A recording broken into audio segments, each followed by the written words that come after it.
Sebelum kita lanjut, jangan lupa like, comment, subscribe, dan nyalakan notifikasinya agar tidak ketinggalan info terbaru lainnya. Semoga bermanfaat.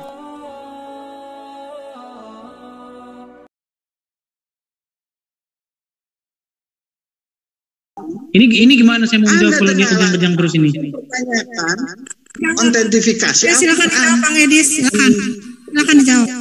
Ya, Baik. Silakan, kapan ditemukannya itu? Tahun berapa harus presis?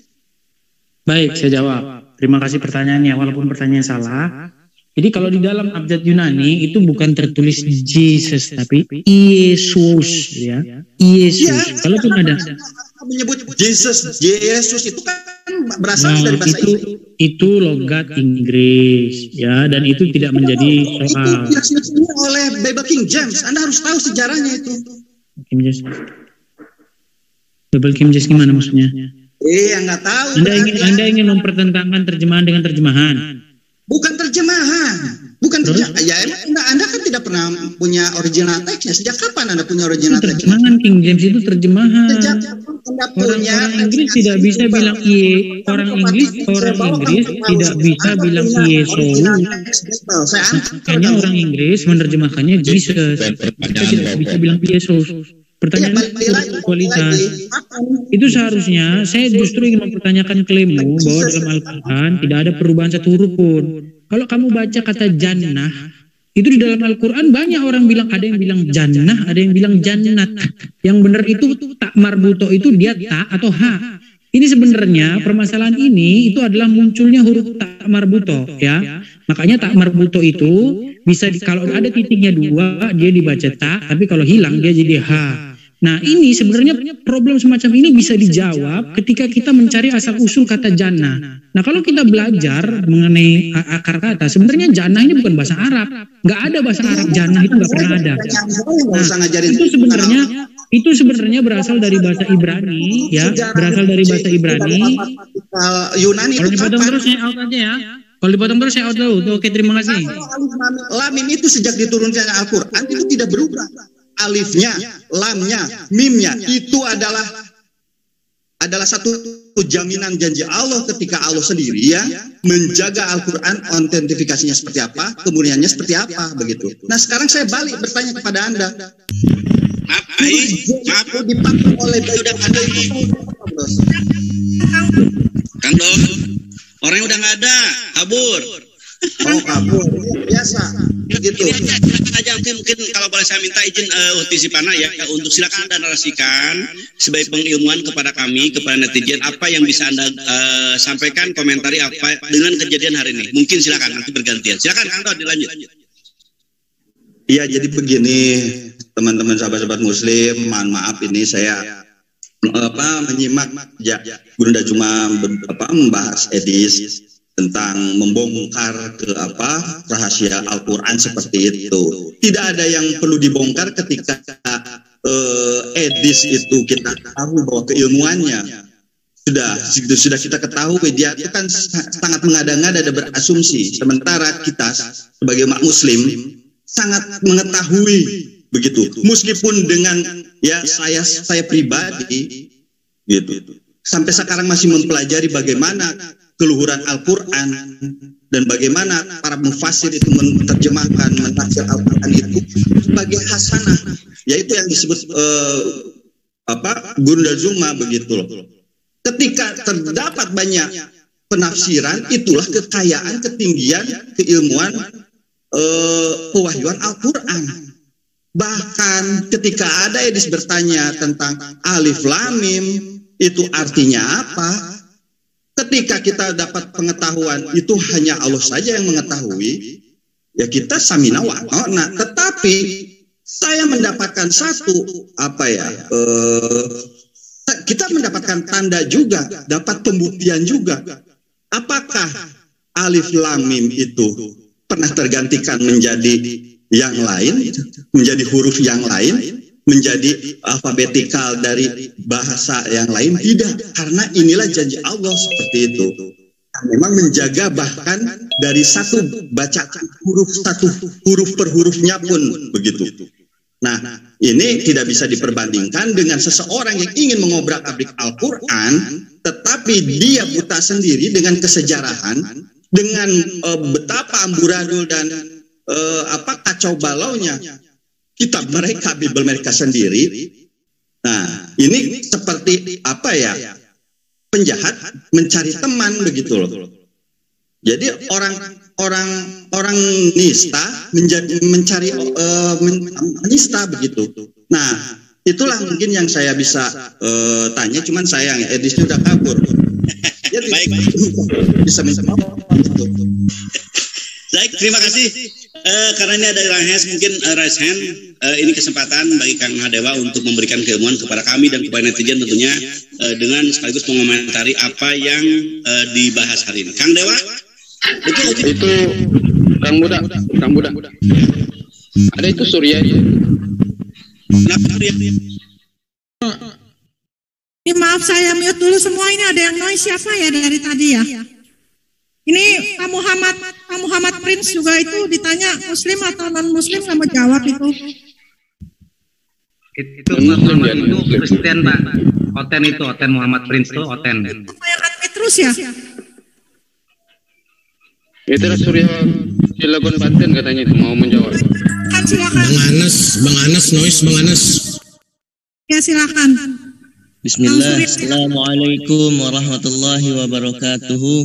Waalaikumsalam warahmatullahi wabarakatuh. Izin menambahkan dari alif lam mim dan jalan juga yang diciptakan oleh Allah. Lalu yang tadi ditanyakan bahwasannya Allah menciptakan apa itu bagal. Itu sebetulnya alif lam mim adalah kunci dari makharijul huruf yang keluar dari 28 huruf-huruf hijaiyah yang diawali dan mewakili dari 3 huruf itu. Alif dia menggunakan dari tenggorokan, lam dia dari lisan, mim dari kedua bibir. Begitupun melalui hidung. Dari 3 huruf itu mewakili dari 28 huruf. Itulah yang dimaknai dari alif lam mim. Bukan artinya, tapi maknanya.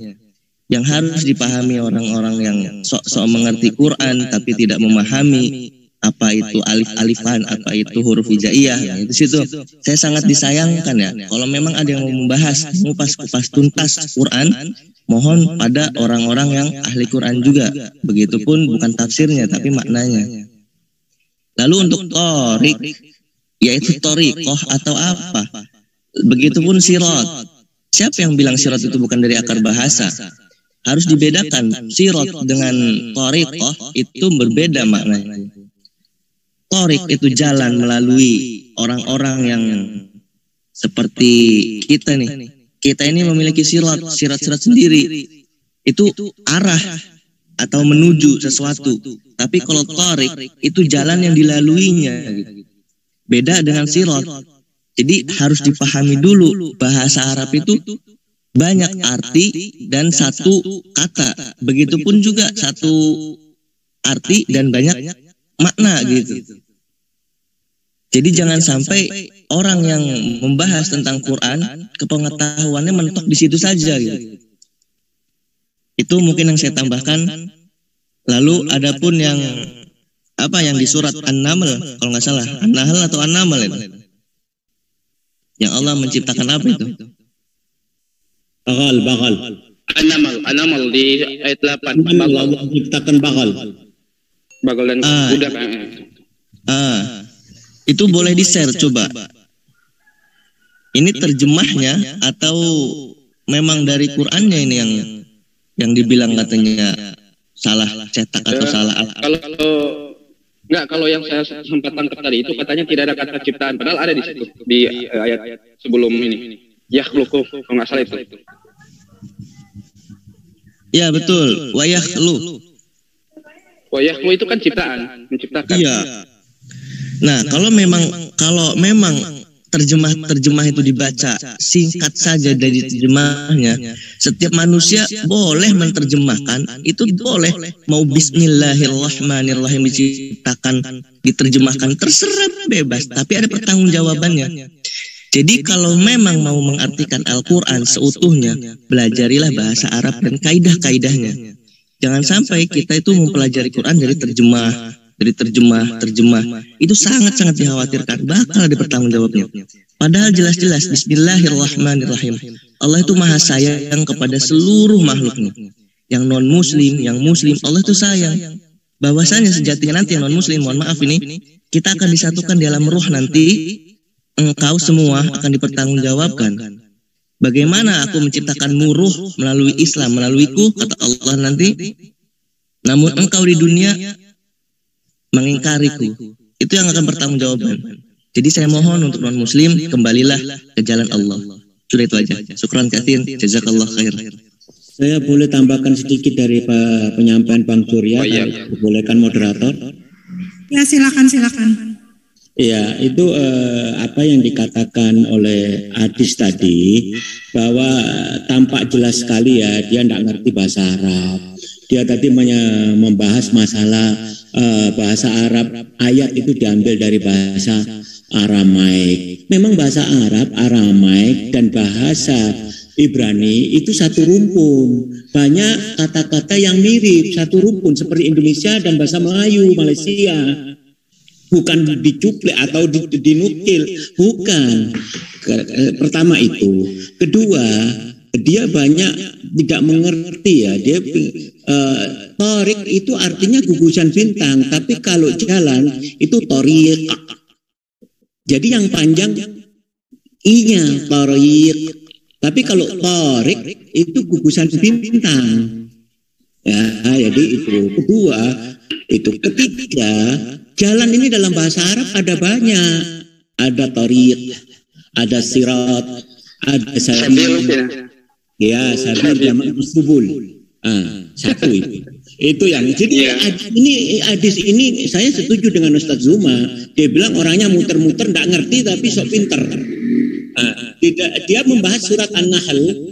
Surat An-Nahl ayat 8 itu berbicara tentang 3 binatang yang sejenis. Khail itu artinya adalah kuda. Wa bakhal wal bikhal. Bikhal itu artinya percampuran antara himar, keledai dan kuda. Perkawinan kuda dan keledai itu namanya bikhal. Wal hamir jelas keledai. Litarkabuha wazina. 3 jenis ini penciptaannya wa yakhluqu ma la ta'lamun. Diciptakan kamu semua nggak ngerti bagaimana prosesnya, manusia tidak mengerti. Ada kesamaan dan ada perbedaan di dalam 3 binatang ini.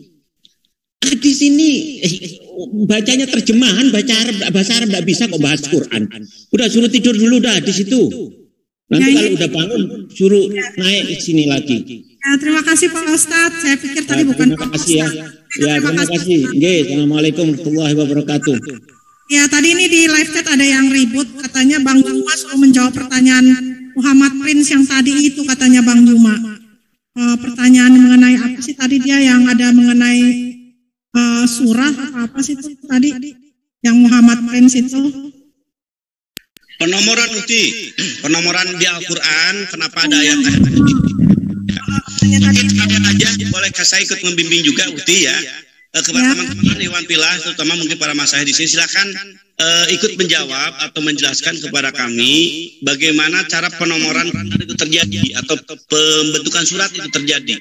Silakan Iwan Pilah, mungkin barusan yang bicara Pak Fakid sama Pak Ahli Surya, kalau memang ada kemampuan silakan disampaikan kepada kami sehingga kami bisa mendapat keilmuan dan juga netizen di sana. Silakan. Kang Dewa, sebentar. Kang Dewa sama Pak Dani mohon kesabaran karena ini. Dewa. Ya silakan yang bisa menjawab. Mungkin Bang Zuma mau menjawab.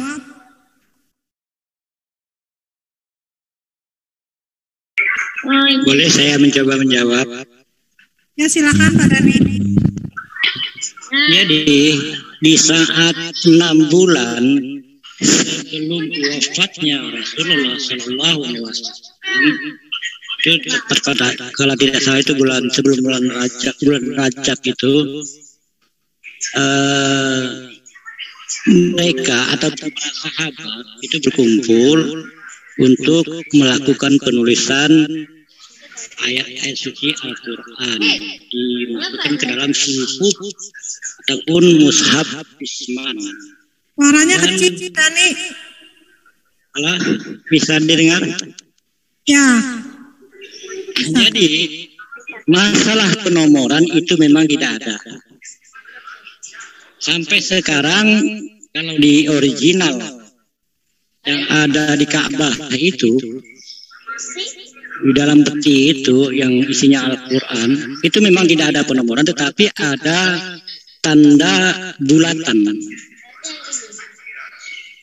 Jadi pada zaman itulah penulisan ayat suci Al-Quran, tetapi ingat, untuk nama surah ada.